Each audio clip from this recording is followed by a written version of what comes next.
Hello and welcome to another episode of Beyond Loss, Loving Life with Karen Chaston. And I am Karen Chaston. And today I have the most amazing guest with me today, Kirsten Horner, who is a Rapid Mindshift amazing woman. So welcome. Thanks, Karen. Thank you very much. Really Right. I'm so excited about having you here because we do similar things but different things. But what we do is we help people to move beyond whatever is happening in their life at the moment that's not so ideal, and to find a better way of doing things, I guess, is the easiest way to put it. Yes? No? Yeah.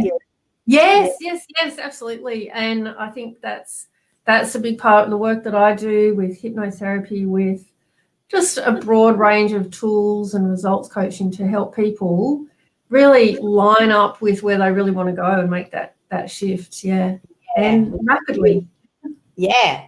So, as I've said, there are over 40 different loss events that can affect our lives, and most people don't realise that most of the loss events are change. It is an event that will occur in our life to assist us to maybe pivot, it might only be a slight little pivot, to get onto a different path to become the person who we've come here to be. So, and with 40 different losses, we're all going to have multiple ones. So can you share some of yours that got you from originally being in construction to doing what you're doing now? Yeah. I had a few things flashed up then when you're talking about that kind of dramatic change. Life throws it at us, doesn't it? It really does. But for me, what I guess the most significant thing that brought me to the work I'm doing now, and a big shift from architecture and building to what I'm doing, working one-on-one with people, is 9 years ago now, I had a chronic illness just hit me. An autoimmune condition. I had pain all over my body, all the joints. I mean, I couldn't move. I had to lift my legs into the car, and I couldn't really wash my hair. Everything hurt to move. And before that, I was really active. I was out doing a lot of wildlife photography. So every weekend was packing up all the gear, getting in full camo gear and going out hiking and camping and with all the camera gear. I really can connect with that grief because I just felt like I'd lost who I was. I'd lost my life. And actually what's really interesting, when that happened, and it took a while to get a diagnosis. And when I did, the doctor, the specialist, she told me that I'd have it for life, just straight out. And that was such a shock to me. I actually, not just the grief, but I sort of felt like I felt ashamed, like I was a failure. Wow. I felt like that's an interesting emotion. Yeah, because I'd lost my whole life. I couldn't go out with my partner, that was our life, this active outdoor lifestyle. And so it took me like a week to even tell him that maybe I can't do this anymore. Like I'd lost when you talk about identity, that was really painful, just feeling like I'd lost my life, lost who I was, and had this fear that I might lose my partner, that I couldn't live the life that I saw as worthwhile. It was the first time I experienced that connection between physical pain and emotional pain. And what came out of that was, luckily, the specialists were wrong. Let's break that down because I have a million questions going around in my head. So first of all, you said it was an autoimmune system that they said you had. So how does that? So obviously you were what, in your 20s? No, I was. Thank you. I'm 52. No, dude. I was 43, and I guess when it happened 10 years ago. 9 years ago, yeah. Oh, wow. I've never said that. I would have said you were like just in your late 30s, early 40s. Well done. I love you. Now just go put your glasses on. No, I've got my contacts in. So So how did that come on at that age then? They really don't know.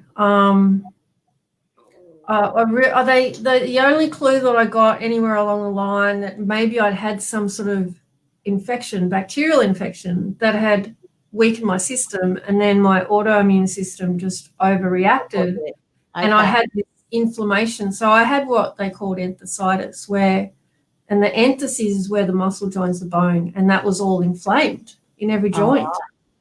Because you know what popped in my head, and I don't know whether it's right or not. You were bitten by a tick when you're out in the bush. Yeah, I have heard a lot about Lyme disease sort of connections and things. Yeah. Because that's sort of what that's what it sort of just sounds like it may have come from. But anyway, we're not going to do a medical on you. Okay, so how long did it happen? Because they said you're going to have it for the rest of your life, but then you said they'd misdiagnosed. So what actually? No, misdiagnosed. They just didn't have any answers. So part of what I say to people is, look, just find your solutions. Just keep putting your feelers out there and seeing what comes your way, and you just never know what is around the corner. And I spent 18 months, not a lot of that I spent quite depressed, eating a lot of blueberry pies and ice cream. Oh, well, why not? Yeah. There comes a time when you sort of go, this just isn't working for me. That wasn't me. It didn't work. And so what happened was, it's just like one idea came. There's a bit of a story behind, someone just recommended something. I read this, I looked at that, and it got me back into looking. Yeah. And it seems like by chance, but really when you're in that looking mode, all sorts of things come your way when you're open to that possibility. And there was a treatment that just seriously was incredible. Within 4 weeks, I was 80% better. And it was so incredible that I just rang the woman who treated me and I said, I'm just going to learn everything you do, and I'm going to do that.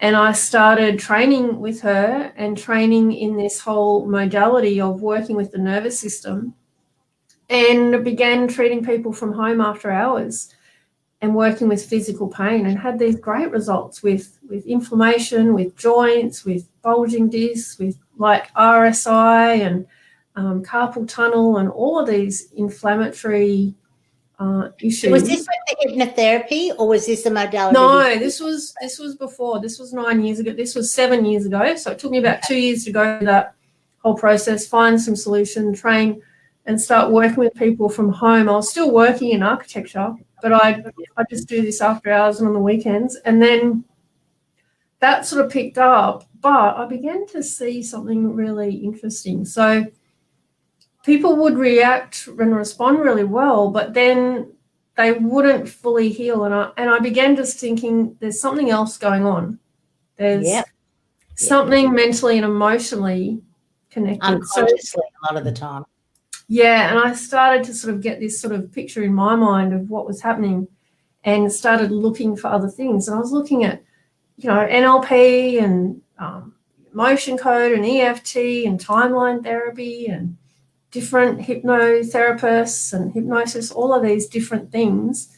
And I just had an experience with hypnotherapy that really changed me, like at that deep level, and opened up just a life of shyness. Like I'm talking to you now and I'm doing live presentations. I've been doing live workshops in front of people and loving it. But I mean, I didn't need help with public speaking.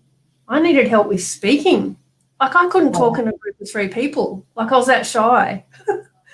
Really? Yeah. I worked even when you were an architect. Yeah, because I had this job where I worked really one-on-one with people. I'd have clients, and we'd go through the whole process of building their home. But it was such a good one-on-one relationship. But I never dealt with more than 1 or 2 people at once. Even with the people I worked with for 20 years. If there was half a dozen of us all having lunch together, I'd be uncomfortable. Oh, wow. That's so interesting. because so I grew up in a large family.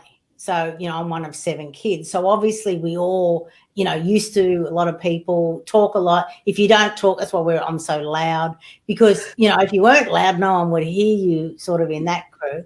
And then when I went into my CFO role, I would look at like the CEO and go, wow, I could never do that. Like I could never talk in front of people, even though I was an extrovert, to actually stand up and be the one talking. But it's funny, isn't it, that as I grew into my own business, I love it. Now they've got to drag me off the stage, sort of thing. But it's so funny is the things that we not so much fear but are uncomfortable about, they're the things that we're actually being guided towards. Yeah, isn't that funny? It's so true, isn't it? Yeah, and it's scary to face it, and it's uncomfortable, but it's so exhilarating. Yeah, like really on the side, knowing that I love this and that it opens so much opportunity to connect with people and talk and really expressing your own personal ideas, no matter what you do. I think everybody has, something to share. I totally agree. To have an avenue to do that in whatever way you do it, whether you're painting or you're writing or you're speaking or you're writing music or poetry, however you're expressing yourself, it's just so exhilarating to have that outlet and just feel your own self-value, I guess. Yeah. There's these great shows on that I've sort of just came to me on YouTube, and it's called Actors on Actors, and there's like actors interviewing each other and talking about, a bit about their career, but mainly their latest project. And Nicole Kidman, I've seen 2 of her, one with Russell Crowe and another one with Ewan McGregor. And I have to say, she says every single role that she looks at, she goes, how uncomfortable am I going to be in this role? And she says, and when I realize I'm going to be really uncomfortable, that's the role I choose, as opposed to one where I know I could just, mail my sort of performance in. And when she said that, I just thought, oh my God, what a great way for us all to look at life. Like, get comfortable in the discomfort. I think so. I absolutely agree. And I talk about it a little bit, but I had an experience last year of facing fears.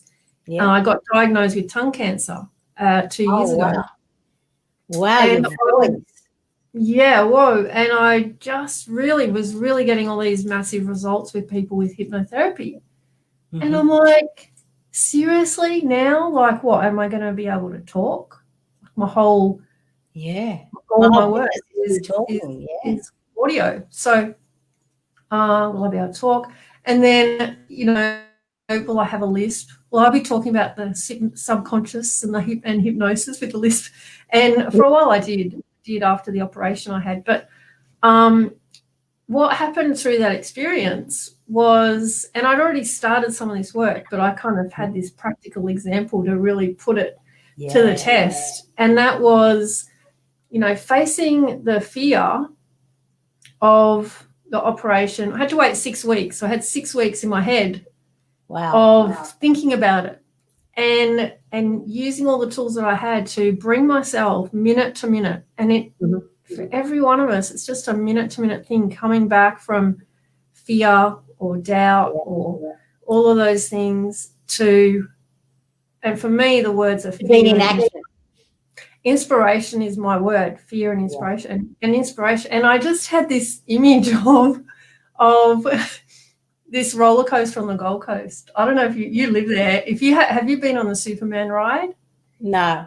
At Movie World? I worked at Dream World for 14 years, so I don't do any rides. I'm going to come down. I'm going to do this. Come down and take you on the Superman ride. Oh, I don't know about that. Is that at Movie World? Because I've never been to Movie World. I've never been to Movie World.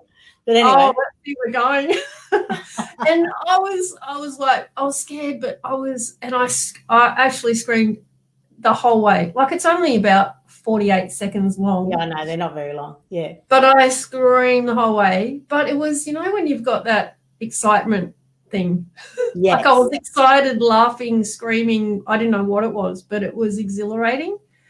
And, of course, once I finished, I just wanted to go do it again. But every time I got... Is this while you were sick? This was before. Okay. But I use that experience too. So I just connect. So if you can find something that is where you had a win, or you had an exhilarating experience, maybe you jumped out of a plane, or, you did something like that. And I just attached that to every time I had a fear. So right up to the point where I was going in for the operation, the attendant said to me, he was trying to keep me calm, and I was kind of excited because I'd programmed it. And he said to me, so if you weren't here today, what would you be doing? And I said, I'd be on the Superman ride. like a 5-year-old. But that's this thing with our mind, is being able to direct it where you want and turn. And I love that, what you said about Nicole Kidman, just really seeing, okay, where's the challenge? And I call it daring action. Yeah, I love it. What's your daring action? Daring action rewards expansion. Yeah, daring action rewards expansion. And so you're like, wow, if I do this, like how it's expanding, it's growing, it's exciting, it's exhilarating, it's really fulfilling, satisfying. And so it was hard for me to get out of my comfort zone, but I'm telling I don't really, obviously I don't wish it on anyone, and it's not the way to do it. But when you get that wake-up call and you think, gee, I could die really soon. Yeah. And I love that. I don't love the fact that you got sick, but I love the fact the way you looked at it, and that your favorite word is inspiration. Because I don't know if you, I'm sure you are aware that the word actually has come from in spirit. So it's our spirit that's inspiring us to actually to trust and to know that when you are being inspired and you take the time to actually sit and listen so that your inspiration comes to you, it is a spirit, whether it's our higher self, our guide, I love coming to us, just coming to us to guide us. And the fact that you allow that, I just love it. And I'm, since I've been doing this, obviously, as an ex-CFO, I was always into my maths and stuff. But since I've been doing this, I'm getting more and more into words and getting back to not only where they've come from, but to understand them and to break them down, because they do guide us on how to live our most perfect life. Well, words, you really bring up, I talk about 10 rules of the mind, but one of the rules of the mind relating to words is that everything we experience in life, so this is like rule number 2, everything we experience in life, we only experience through just 2 things. It's really amazing when you think about it, just 2 things. And those 2 things are the images in our mind and the words we use. Yeah. That's it. That's when you really... then isn't it the action that then comes in? Yeah, but it's that interpretation. Like, how are you interpreting the world? Well, only through those 2 things, words and images. So the words that you use to yourself, the words that you use describing what you're experiencing. Yeah, I guess you're right. Yeah. And so many people put such a... Say that again? That triggers the emotion, which then triggers your action. Yeah. So if you're in the traffic and you're like, this traffic's killing me. Like, my kids are driving me crazy. Like, just their words, but those words make pictures. And those pictures in your subconscious, it's like watching a movie. When you watch a movie, you get excited, you cry, you get nervous, you get the suspense. You feel all the feelings just from watching the pictures on a wall. And when you give your mind pictures, you don't even notice it, but in the background, your whole body's experiencing that. And so it's really listening to the words. Like when I'm talking to my clients, it's just belief after belief after belief is popping out of our mouths all the time. And they're just true. Exactly. It's the same. I know exactly what you're saying. And I even, I'm so conscious of what I say, I will stop myself mid-sentence and rephrase it. Right. Just certain words, like I very, very rarely would I say anything's difficult now. I'll say it's not easy. And, it sounds exactly the same, but no, it's a completely different way for your body.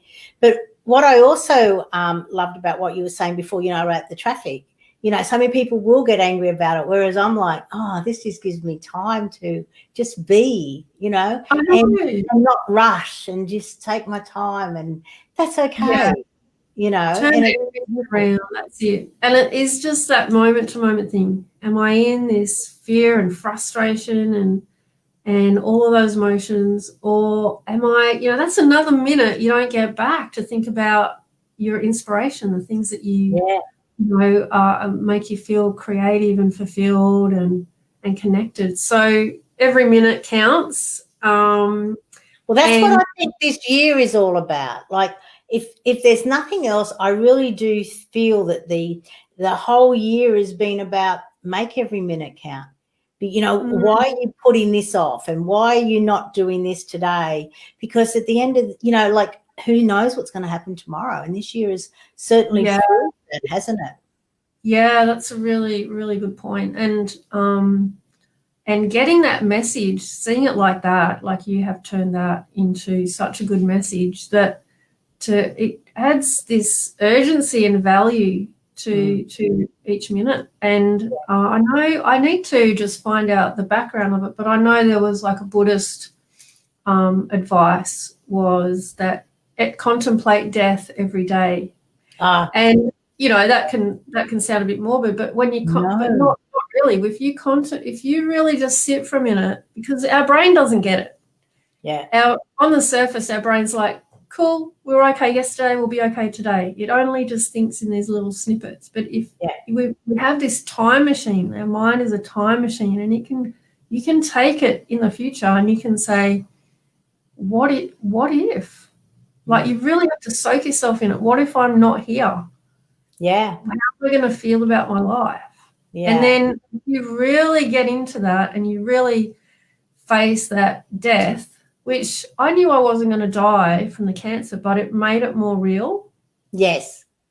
That I am actually going to die. I don't know if anyone else figured that out, but I obviously hadn't figured that out. But when you really feel that, it's like there's nothing else to be afraid of. I totally agree. Totally agree. And it's funny that you should bring it up, because the Bhutanese people from Bhutan, which is a little country between India and China and near Tibet, they actually meditate on their death from the time they were born. Like, they start every day, they meditate on it. And they're classed as the happiest people in the world. Well, because they live in the moment, because they're, as you said, they're not scared of death. They're not worried about the future, but they are concentrating on today, and they're the happiest people in the world. Yeah. Whereas in the West, we go, oh, how morbid is that? But then you sort of go, well, if I take that fear away, and look, I'm, obviously I have a son on the other side, and I know he's here, so I'm not scared of death, because I just know it's going to be a reunion, and I just, continue on, because we do continue on forever. So, but it's just this physical body that will end, and that's okay, because it'll end when it's meant to end. So there's no point in, not living because you're scared about that. Yeah, but it's funny how a lot of the time these loss events that come into our life, we look at them as a bad thing, whereas I help people to see a different perspective. It's a perspective where you can actually go, no, this is actually a gift, because this is sort of putting me on to back, I may have wandered off into a wrong path. Now I'm back to a better path where I can actually be that person who I really want to be. Like you, for example, you had a couple of major things happen in your life to help you to say, no, I want to help people to be able to move beyond their challenges. But I've got to ask you before we go any further, are you still with your partner? Oh, well, as it goes, not with that partner. Sorry? For different reasons. Yeah. Okay. Yeah. And that involved a lot of grief too. That also was, I had this thought, that my life was leaving. Yep. And that thought, those words just had me, collapse on the inside. But I had a process called conscious mind inquiry that I'd worked with for years, and I hadn't been using as much. And that, depth of kind of pain took me back to it. And, in one session on that thought, my life is leaving, I laughed at it. And I use that process with my clients. I do the deep hypnotherapy with the subconscious, and then I do conscious mind inquiry. So you've got a process that you can use on stressful thoughts, which come up every day, or beliefs, and question them and know, and just loosen the ties of those. Freeing. Yeah. So that was another little dramatic event that really, when you look back, was a good thing. But it's helped you to be who you are today. Totally. Yeah. And before we came on live, you were mentioning that you do Tai Chi and you're instructor. Let's share that, because that was really cool. Oh yeah. Look, it's just, it is the most incredible thing for anyone who's in Brisbane. I drive an hour and a half to get to this instructor each week. How often? On a Thursday, I do a 3-hour training in the evening, and I drive from the sunny coast down to Brisbane. But anyone who's near, these Brisbane suburbs, Glen Blythe teaches, instructs Tai Chi all over the place, all different areas every week. The Tai Chi School of Gentle Exercise. Okay. Tell us more about it. Yeah, so he is has been just totally absorbed. Talk about inspiration. His inspiration day and night is Tai Chi. Every thought, every action, his whole life, his work, his interactions with people, everything, Tai Chi, right? 42 years he's been practicing. And last week he said, it's so fascinating how all those, the internal energy concepts of the Tao and of Tai Chi just come through in your life. I just love how that comes out. And he said last week, what causes the most pain and suffering? What's the cause of pain and suffering? We're, having a bit of a stab at it. And he said the biggest cause of pain and suffering is not being able to adapt to change. Yeah. And it's brilliant because he explained it with Tai Chi. So in got two opponents that are trying to push each other off their balance. And he said the issue, and you can see it in Tai Chi, where you're not adapting to change fast enough. So he's pushing you. He says, the thing is, I'm pushing you and you don't know it, and you're not adapting. You think you're here, but I've already pushed you to here. You don't know it yet.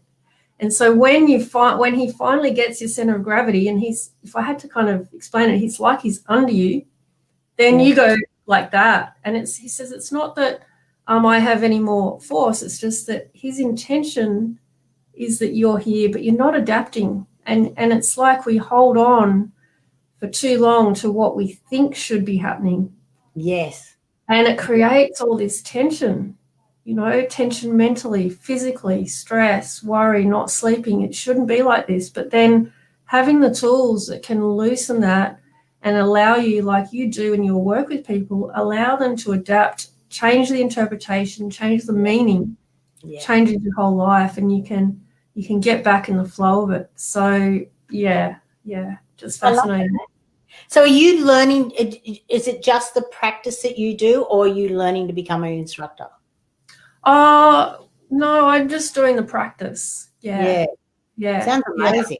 So you only do it once a week for 3 hours? Bring those concepts into the teaching that I do with my clients. Yeah, because just hearing it, I thought, this sounds like, and I'm very much, things that come to me, I'm like, okay, they come to me for a reason, to help me to, be different, be better.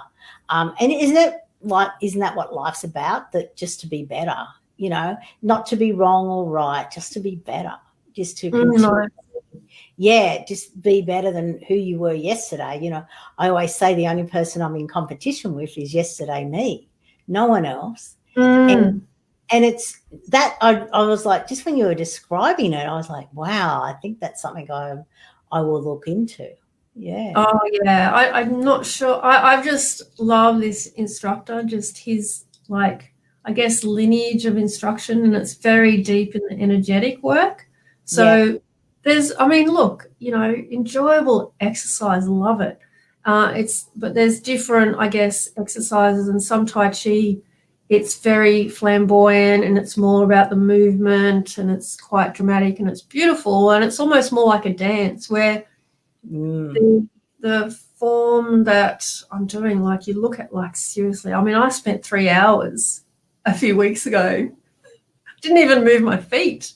I just did one movement for 3 hours. I don't know, but it's all focus and intention and this cycle of what you're able to absorb through alignment in your body and what you're able to project with intention. It's so interesting. Yeah. Wow. And the focus and immediately, see, the thing with Tai Chi, it takes so long to train in because it's one thing to do a form on your own, but as soon as you've got an opponent there and you're in a push, the natural tendency is to push.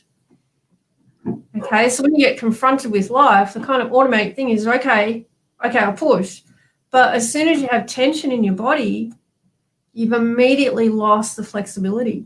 Yeah, you've immediately lost the ability to adapt and flow and things. So in Tai Chi, it's like a second by second thing where am I accepting and adapting to what's happening?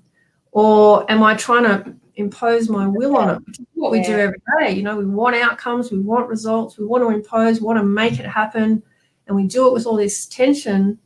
But if you can, it's interesting. It's like posting out an intention in the future and just then letting it go, and second to second, moment to moment, just coming back to where is your focus. Wow. Are you using, and relaxation is interesting. He just talks about relaxation as, what's relaxation? Well, it's not lying down and going to sleep. It's not sitting and meditating, closing your eyes. It's doing any activity where you're not using any more tension than you need to. Are you brushing your teeth, but you've got all your shoulder, like this? Are you just cooking the dinner, but you've got all this tension in your body? So it's just noticing and then bringing that into your life when you're interacting, where this rising ego comes up and wants something. Just wants an outcome. It wants someone to agree with you. It wants this. It's constant. Yeah. Yeah. Well, that makes sense. There goes my dog, but that's okay. Now, I've just noticed that there's no comments, and this is most unusual. So if anyone's commenting and I can't see them, I apologise, but there doesn't seem to be any coming in. But I have to say this conversation is totally amazing, apart from my dog barking in the background, but that's okay. That's what happens. It's, and that's, in some way I don't mind that, because it's just like, well, we are live. Yeah. That's it. So let's talk about now all the things that you do, because you do have a program that you're putting together, and it's a 6-step process, whereas my process is a 5-step process. So would you like to talk about that? And while we're talking about it, I'll bring it up so that people who are watching the replay or whatever can actually go and visit you. And believe it or not, that website is correct. It doesn't have www in front of it. It's just free.rapidmindshift.com. So let's explore what's all this about, Kirsten. Oh, thanks, Angela. That's great. We know we're connected to the world now. Thanks. Thanks, well, you are. Oh, thank you. Yeah. Hi. Thank you. Oh, good. I'm so glad you find it interesting. And thank you for commenting, because I've been looking, I've been going, oh, it's most unusual. I normally have a lot. So thank you, Angela. Okay. Yeah, good to have you here. Yeah, the Rapid Mindshift program is really just supporting tools and other ideas. So what I do with people is, I mean, people come to me for all sorts of things. It might be confidence. It might be just breaking through in their goals and getting bigger results. But it's often anxiety or not sleeping properly, just feeling disconnected, not knowing where to next, that kind of sense of purpose. It can be habits and addictions and drinking and all food and weight and all the things that we distract ourselves with. And so what I do first with people is do this deep transformational hypnotherapy process, 2.5 hours, which sounds like a long time, but, you know, myself... You go like that. Yeah, they say that. They say it just felt like an hour. So we do that first, and then people have a 30 days with a personalised audio to listen to. But in support of that, there's the Rapid Mindshift program, which is these 6. I sort of have this sort of triangle diagram because it's really supporting, giving people a foundation. And I talk a lot about, this is how I sort of used to feel. It was like I just felt this stuck feeling. Mm-hmm. Like I knew that somehow I was capable of more. And you see other people doing all these, you know, stepping out in life, and I just was held back and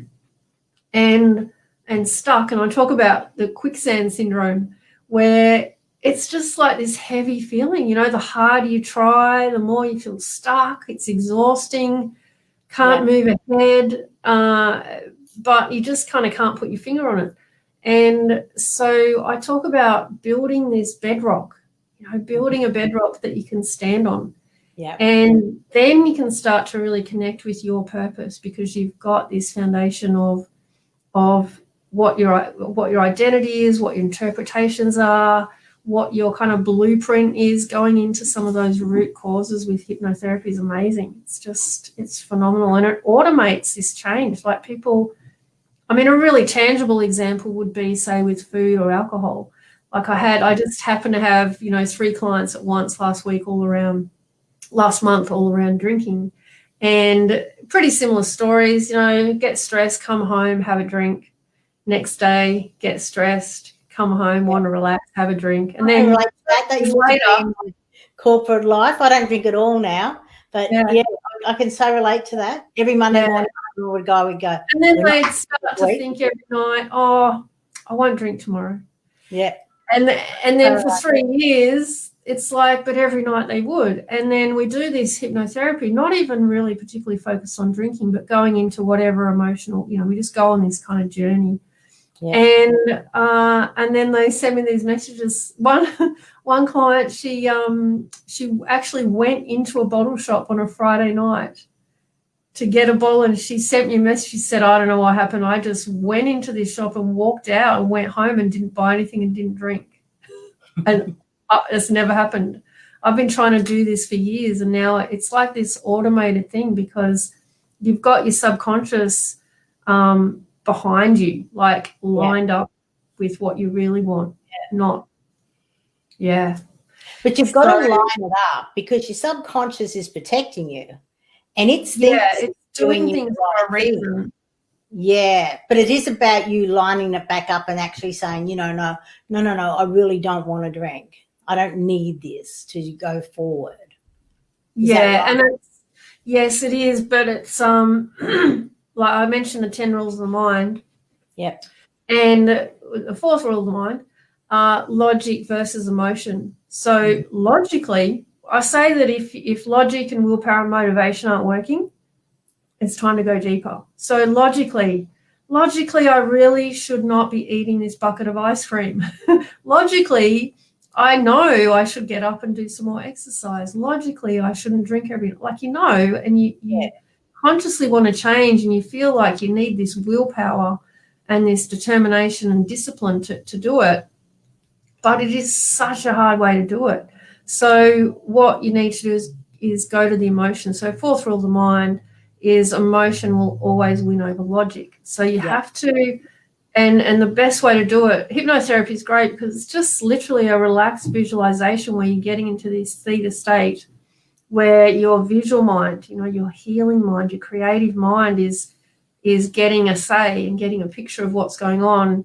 And if you can go through the like just a specific process, you can give your mind the right view of it. Yeah. And let it see where you do want to go. Like I talk about like monkey bars. Yeah. It's like your mind's hanging on back here for a good reason. It's like, I'm staying with this. This well, is what I'm safe back here. This is safe. And so we're showing it this other monkey bar ahead and saying, look, it's safer, it's better, it's easier. And it's like, are you sure? I'm like, yeah, look. And then eventually it's going, okay. And then you get momentum and then you're on a roll. So yeah. That's a good analogy like that. Yeah, I love the monkey bar. So I've been stuck a lot, held back a lot, lived with a lot of no confidence, a lot of hiding.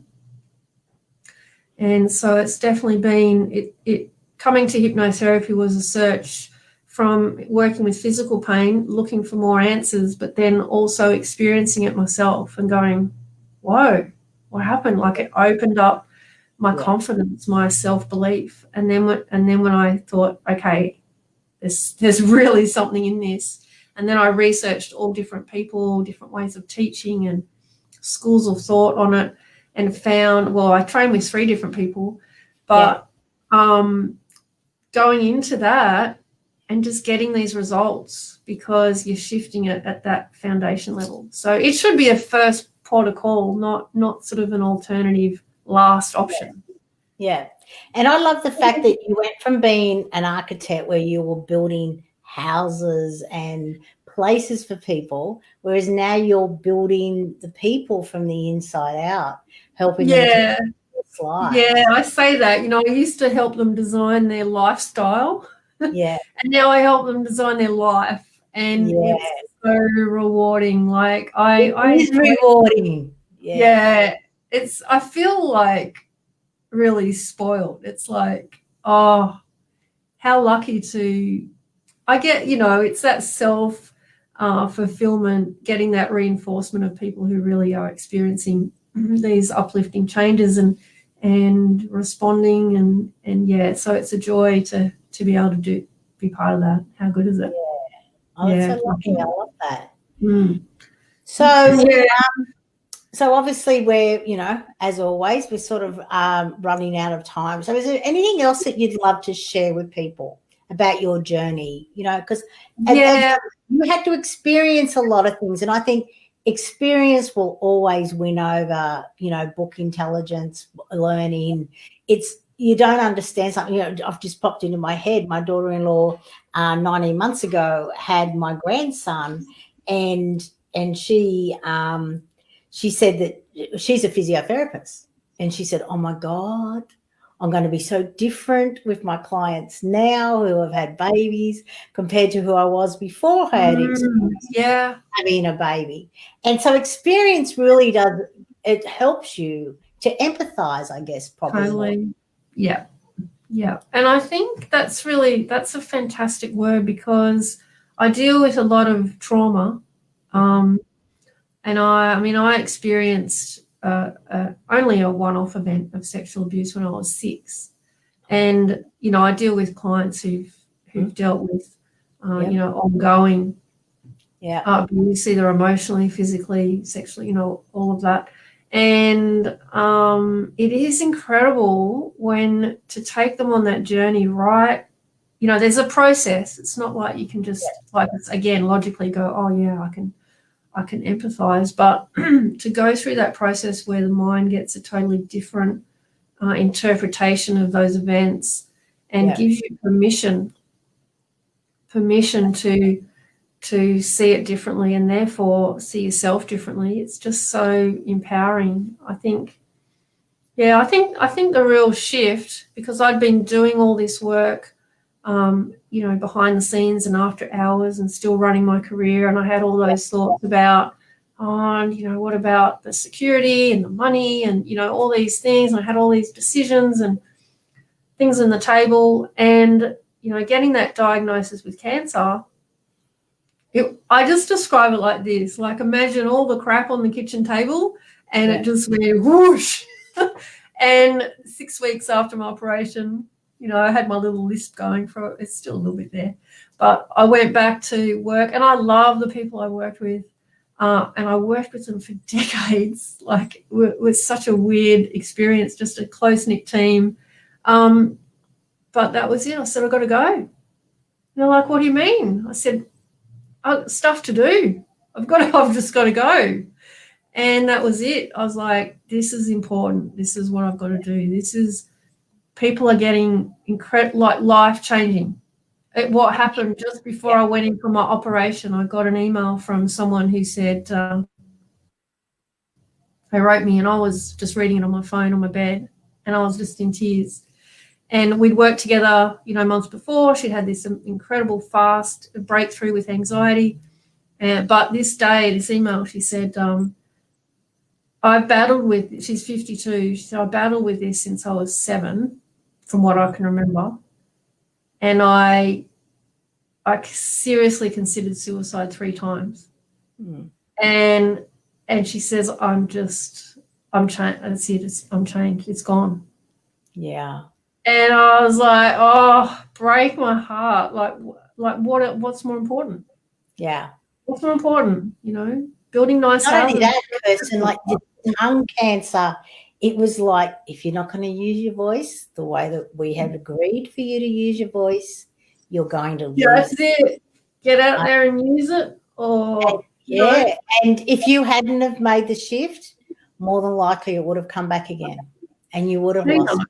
Who knows? It's just take whatever meaning you can, use it as your driver. And that's, in fact, one of the sections of the program is discovering your drivers and finding out what's already driving you. It's just that most of our drivers are driving us over there, and we find out what they are and then light them up and bring them into line with what you want. Again, like alignment. And it's like rocket fuel. You can really use those. So so many tools, and I've got some live 1-hour presentations coming up. So on Wednesday this week and Wednesday next week, I'm doing. It's the first time I've done just this 1-hour sort of intensive, and going right into the tools a bit more, the things that have worked for people this last year and why. And so that link that you've got there, free.rapidmindshift.com, that it's just a free 1 hour, and it's just all content. If you want to work with me, just call later. There's no, selling. I talk about what's in the program that works, but it's just packed. I probably need 2 hours, but I'm trying to fit it into 1. Are you? And hop in. Just register on Zoom and join us on Wednesday morning or evening or the following week. Wow, that's amazing. Well, thank you. And then, as always, if anyone would like to download my Life After Loss ebook, they can visit the website, which is great, and it does take you on a journey of not only what has happened, but why we do the things we do and why we react the way we do. And, very, very similar, coming back to our unconscious mind. I call it the unconscious loss loop, that we sort of go into, and all the emotions that come up. And, emotions are our friends. Sure, they're painful, but they're actually got a great message for us when we choose to deep dive into it, which is always great. So thank you, Kirsten, for being amazing. Thank you. I'm definitely coming to take you on the Superman ride. Okay. Sounds like fun. Well, we can set that date. I'm happy. Anytime you want to drive to the Gold Coast, I'll be in it. Okay, that's lovely. Yeah, thanks very much. Okay, bye, everybody.